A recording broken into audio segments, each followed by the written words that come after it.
स्वागत है आप सभी का हमारे इस YouTube चैनल पर। आज हम पढ़ेंगे कक्षा 6 का गणित पाठ 3 जिसका नाम है पूर्णांक। इस वीडियो में हम इस अध्याय के सभी टॉपिक को आसान और रोचक तरीके से कवर करेंगे। तो आप सभी से अनुरोध है कि इस वीडियो को इत्मीनान से अंत तक ज़रूर देखें ताकि हर एक बात अच्छे से समझ में आ जाए। तो चलिए शुरू करते हैं।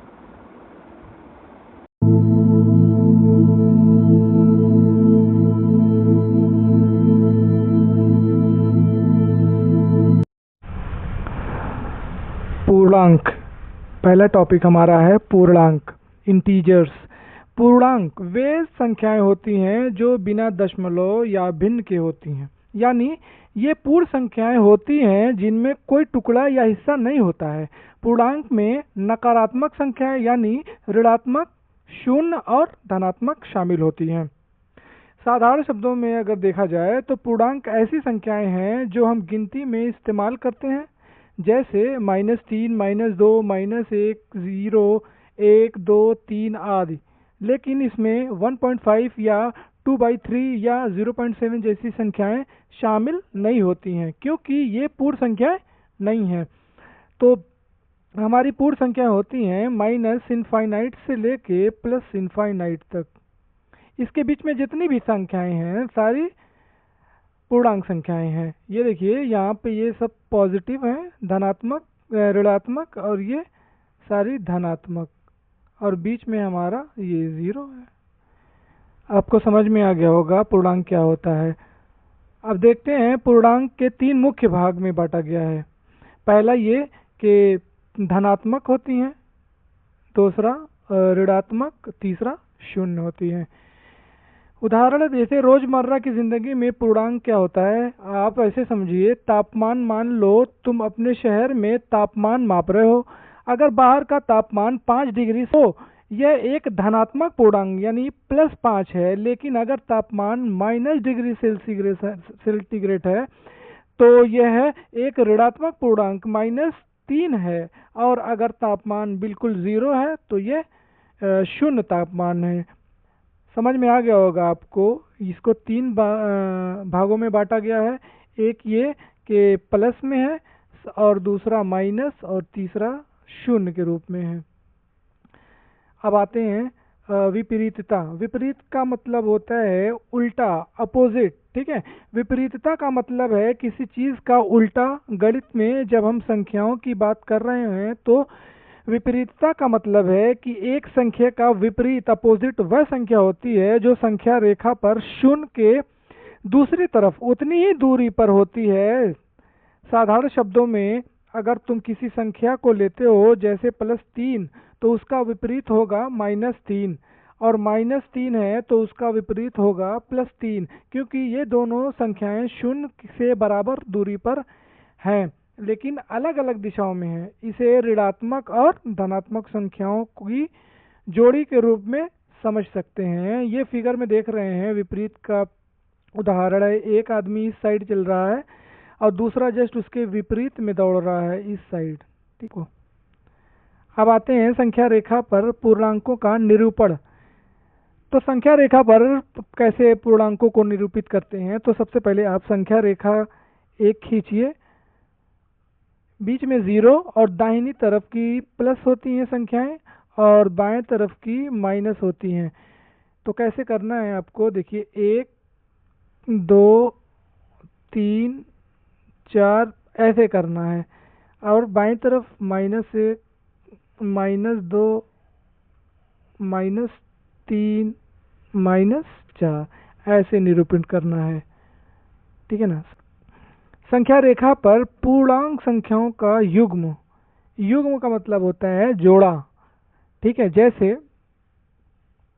संख्या रेखा एक लेते हैं पहले, 0, 1, 2, 3, 4, इस टाइप -1, -2, -3 और -4। ठीक है, जैसे ये 1 है, इसका जो है युग्म ये है। 2 है, 2 का युग्म ये है। सेम इसी तरह 3 का है तो -3, और 4 का है तो -4। ये है हमारा संख्या रेखा पर पूर्णांकों का पूर्णांक संख्याओं का युग्म यानी जोड़ा। ठीक है, आपको समझ में आ गया होगा ये भी। योगात्मक प्रतिलोम, योगात्मक प्रतिलोम क्या होता है? देखिए, उस संख्या को कहते हैं जो किसी दी हुई संख्या के साथ जोड़ी जाए तो उसका योग शून्य हो जाए। ठीक है, कोई संख्या है, अगर उसमें कोई संख्या जोड़ दें, अगर योग उसका 0 आ गया तो इसका मतलब जो संख्या जोड़ी जा रही है उसका वो योगात्मक प्रतिलोम है। जैसे ए है, मान लीजिए ए में हम कौन सी संख्या जोड़ दें तो उसका योगफल 0 हो जाए। ठीक है, एक में कौन सी संख्या जोड़ दी जाए तो उसका योग 0 हो जाए। ठीक है, तो ए में हम -a को जोड़ दें तो इसका योगफल 0 हो जाएगा। कहने का मतलब ये है कि अगर a है तो उसका योगात्मक प्रतिलोम -a होगा। अगर 5 है तो उसका योगात्मक प्रतिलोम -5 होगा। अगर -5 है तो उसका योगात्मक प्रतिलोम 5 होगा। अगर -8 है तो उसका योगात्मक प्रतिलोम +8 होगा। मतलब अगर माइनस में है तो वही संख्या रहेगी लेकिन प्लस में हो जाएगी, और प्लस में रहेगी तो वही संख्या रहेगी माइनस में हो जाएगी। समझ में आ गया होगा आपको योगात्मक प्रतिलोम। अब देखिए पूर्णांकों की तुलना। पूर्णांकों की तुलना संख्या रेखा की सहायता से की जाती है। यहाँ बाएं की संख्या दाएं की संख्या से छोटी होती है। तुलना के लिए निम्नलिखित नियमों का पालन होता है। तुलना का मतलब देखिए क्या होता है। मान लीजिए -4 है और -3 है, तो हम कह रहे हैं कि इसमें कौन सी संख्या छोटी है और कौन सी संख्या बड़ी है। तो आप कहेंगे -3 बड़ी है और -4 छोटा है। दूसरा देखते हैं 3 और 4 में कौन बड़ा है, तो आप कहेंगे 4 बड़ा है 3 छोटा है। ये होता है तुलना करना। ठीक है, कि कौन संख्या छोटी है, कौन बड़ी है, कौन बराबर है, कौन बराबर नहीं है। ठीक है, अब आते हैं पूर्णांकों का निरपेक्ष मान क्या होता है। निरपेक्ष मान किसी पूर्णांक की उसके चिन्ह से स्वतंत्र मूल्य होता है। इसे गणित में मॉड x के रूप में दर्शाया जाता है, जहां x कोई पूर्णांक है। यदि x धनात्मक है तो मॉड x बराबर x, यदि x नकारात्मक है यानी ऋणात्मक है तो mod -x equal to x होगा। यदि x बराबर 0 तो mod of x equal to 0 होगा। ठीक है, एक उदाहरण लेते हैं। -13 का मॉड ऑफ -3 बराबर 3, मॉड ऑफ -5 बराबर 5। ठीक है, और मॉड में अगर 5 है तो इसका भी उत्तर 5 ही होगा। यानी मॉड में कोई भी वैल्यू रहे, पॉजिटिव या नेगेटिव, धनात्मक या ऋणात्मक, तो उसका जो रिजल्ट आएगा, उत्तर आएगा, वो प्लस में ही होगा, चाहे वो माइनस में हो या प्लस में हो। आंसर हमारा प्लस में ही आएगा। निरपेक्ष मान आप समझ गए होंगे।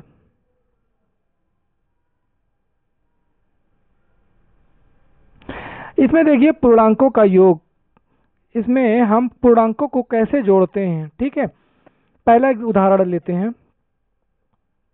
उदाहरण 1, मान लीजिए एक संख्या 5 है और एक संख्या 3 है। ठीक है, इसको हम कैसे जोड़ते हैं। देखिए 5 और +3, चूंकि हमको जोड़ना है तो 5 सिंपली 5 3 8 हो जाता है।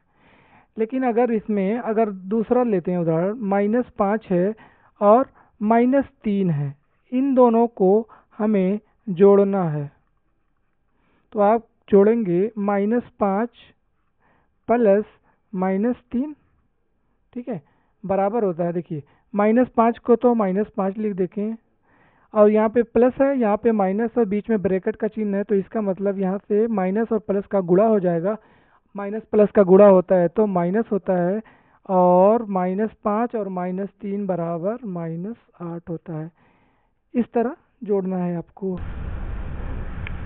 यहाँ पे देखिए एक संख्या +5 है और एक संख्या -6 है। कोई भी संख्या उठाइए, या तो प्लस वाली उठाइए या माइनस वाली उठाइए। तो हम पहले प्लस वाली उठाते हैं। तो 0 से देखिए +5 है, ये +5 यहाँ पे हमारा आया, ठीक है। तो पहले +5 जा रहे हैं इधर, तो जहाँ शुरू हो रही है और जहाँ पे ख़त्म हो रही है, तो जहाँ पे ख़त्म हो रही है वहाँ से दूसरी गिनती को गिनते हैं। जैसे -6 है तो -6 हमेशा बाएं साइड जाते हैं और प्लस हमेशा दाईं तरफ जाते हैं। तो यहाँ पे माइनस है तो यहाँ पे आएंगे उल्टा 1 2 3 4 5 और 6, यहाँ पे आया 6 पे। तो हमको 6 तक का एक लाइन खींच लेना है, यहाँ से यहाँ पे 6 तक। तो हमारा रिजल्ट आ गया -1। देखिए 6 में से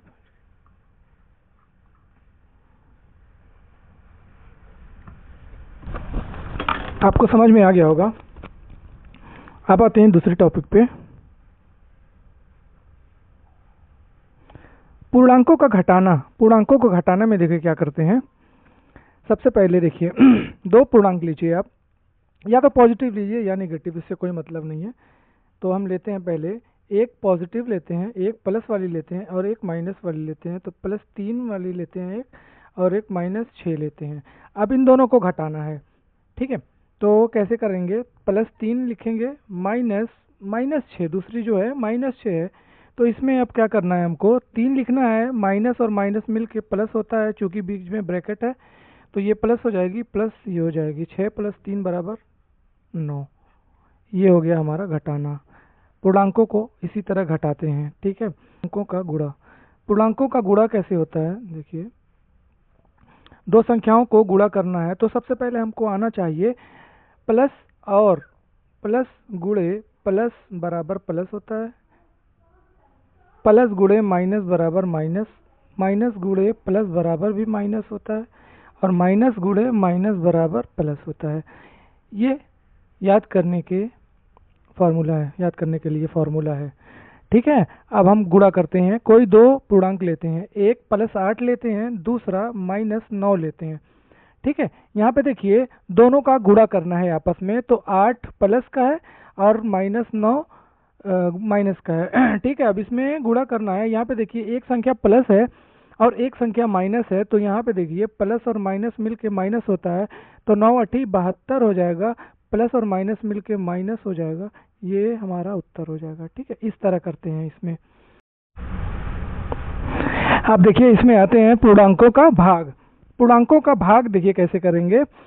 मान लीजिए दो संख्याएं हैं, एक है -12 और दूसरी है -4। अब इन दोनों को आपस में भाग करना है, तो -12 भागे -4, ठीक है। तो इसको इस तरह लिखेंगे, -12 बटे -4। माइनस और माइनस अगर ऊपर नीचे है तो कट जाएगा, ये प्लस हो जाएगा, 4 तिहाई 12, ये इसका आंसर हो जाएगा। ये होता है हमारा भाग। अब आते हैं कोष्ठक का प्रयोग। देखिए कोष्ठक पहले देखेंगे कितने प्रकार का होता है। तो पहला ये होता है हमारा रेखा कोष्ठक, दूसरा होता है स्मॉल छोटा, तीसरा होता है मझला यानी बीच का, और चौथा होता है हमारा बड़ा कोष्ठक, ठीक है।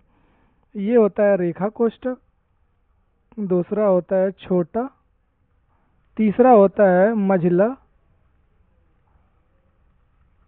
और चौथा होता है हमारा बड़ा कोष्ठक।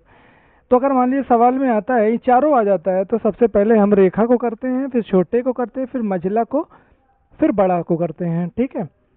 अब आते हैं बहुत ही मोस्ट इम्पॉर्टेंट टॉपिक है बोर्ड मास का नियम, ठीक है।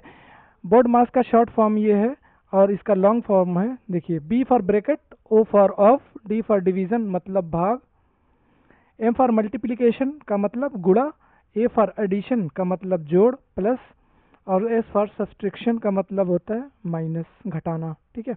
एक एग्जांपल यहाँ पे दिया है 15/3 -5 + 4 × 2 4 - 2, ठीक है। सबसे पहले इसमें देखिए ब्रैकेट है तो हम ब्रैकेट को हल करेंगे। यहाँ पे 4 - 2 है, सब यहाँ पे 4 - 2 है, तो हम सबसे पहले 4 - 2 को हल करेंगे। 4 में से 2 गया 2, ये 2 हो जाएगा और ये 2, इन दोनों का गुणा हो जाएगा, तो ये हो जाएगा 4 × 4 + 5, ये है -3/15। अब देखिए ब्रैकेट खत्म हो गया। अब ऑफ तो है नहीं, अब डिवीजन, उससे पहले डिवीजन करेंगे। 15 में 3 का भाग करेंगे, 3 पचे 15 -5 प्लस 4 गुणे 4।